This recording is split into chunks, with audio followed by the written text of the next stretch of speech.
Hello people, and welcome to another From the Collection Fridays, a series where I take things from my collection and show it to you, my viewers. And this week, obviously I need to be on camera because this is far too large to go into the display board that I normally use. So, this is Iron Gjallarhorn. It is a rocket launcher from the first Destiny game. From, was it Tide of Iron? I picked it up from EB Games when it was heavily reduced. I believe you can still get it at certain EB Games. Otherwise you might need to check Mighty Ape in New Zealand, and overseas I'm sure it's on Amazon. I'm pretty sure it was. So as you can see, it is probably the largest weapons prop that I own. I will take the camera off later so that I can give you a closer detail of what it looks like. And if you're wondering why I'm pointing this side to you, it's because this other side facing me has all the screw holes. So the rocket launcher is basically made to always be held off the right shoulder. As you can see, it has a handle at the front that just pops up and down. I think the whole thing came in about 3 parts.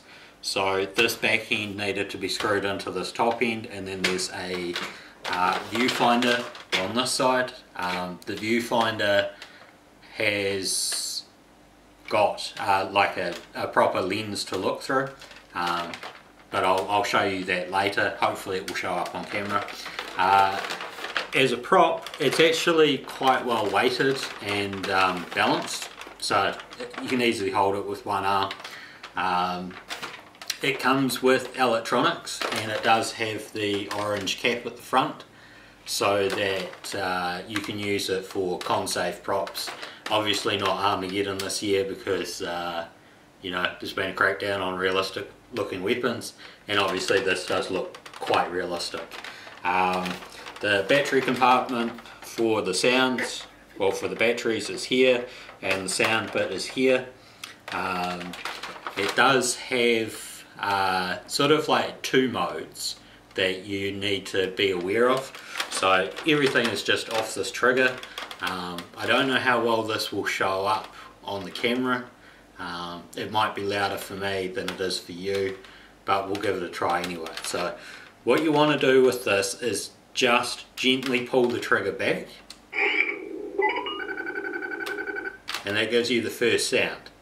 So if you want to use it the way that it worked in the game, you gently pull that back to get that sound, and before it ends you pull the trigger the full way in.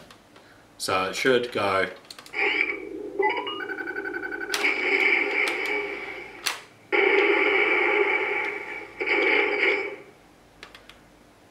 So it locks onto the target and then proceeds to fire and explode. So as you can see, it works quite well on up on the shoulder. Like I said, it is very well balanced, so you know. It might be a bit bad for somebody smaller than me. I'm almost 6 foot, but I think it works for most people. It's not really that awkward. It's a little top heavy up here, but other than that it's pretty good. So I will put it down, and then I will give you a close-up shot of some of the details. I think the first detail I'll show off is the wolf's head at the front. So it is a gorgeous piece. They didn't detail the eyes or anything, but I'm pretty sure if you wanted to detail them it wouldn't be that hard.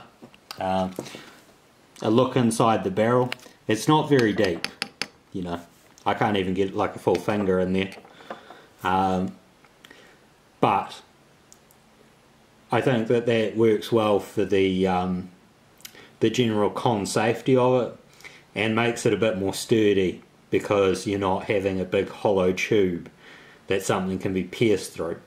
Now for the handle, you can see that it's like a weaved leather look, but it is all plastic, and that just slides up Yeah, you can see how it locks in there.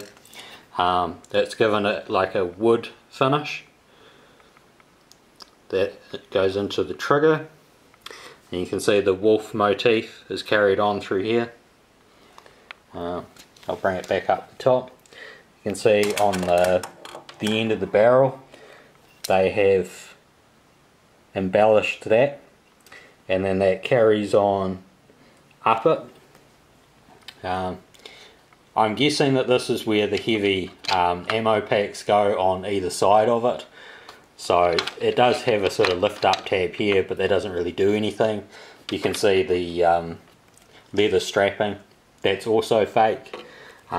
Here you can see more wolf's heads.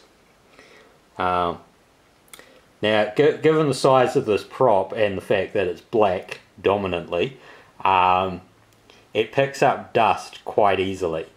So you will see a little bit of dust on it.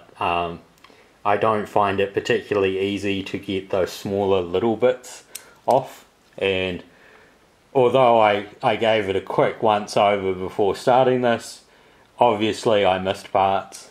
Maybe that just comes down to being male. So we'll carry on down the length so you can see how that's been embellished, and then right down the end they've continued it on. You get nice finning at the back, and again a nice hollow tube through here. I'm guessing that through here you could actually put in strapping so that it would make it easier to carry. And you can see that they've put in like fake rivet bolts, much like the, oh sorry, that's not a rivet bolt, there's a rivet bolt up there. Problem with looking through the viewfinder instead of you know, with my actual eyes. And you can see that they continued that embellishment through here, and then just you can see all the detail in those wings, and then beyond it it's very sort of Norse looking, so it's very, very neat. And then I'll just flip it over, nice quick flip there.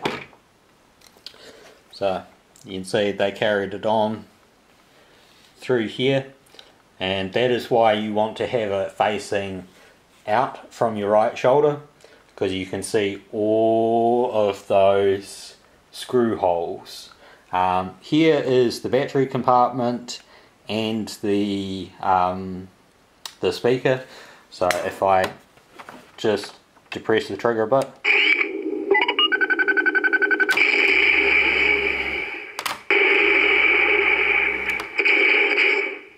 and there's also vibration there. I don't know if it got picked up when I first did this, but hopefully that picked it up then. So the details are carried over on both sides, which is very, very nice. And then of course up the top, this is your viewfinder. If I put it on the front, you'll see that the lens, the lens for it is up here, and you know, this lower half is capped off. But when you're actually looking through the viewfinder, it's I think like a telescope type thing. So the lens is actually on the bottom at the back, and the top bit is capped. So they must have like a mirror system through it. You look through, it hits a mirror here, which reflects up to here, and then out through the top. I don't know if you'll actually be able to see anything so much, other than sort of light. But you can see my hand there. A hand going through it. And if I just pull it up, of course along the top also has detailing. So you can see that seam line that goes through the middle, obviously where both halves join. We'll just flip it back over again so that you get the nice pretty side. Problem with how I did that is that it traps my hand underneath it. So, that is the Iron Gjallarhorn rocket launcher. I hope that you've enjoyed this video. Please like and subscribe, perhaps share it with your friends. So, until next time, take care of yourselves. Bye.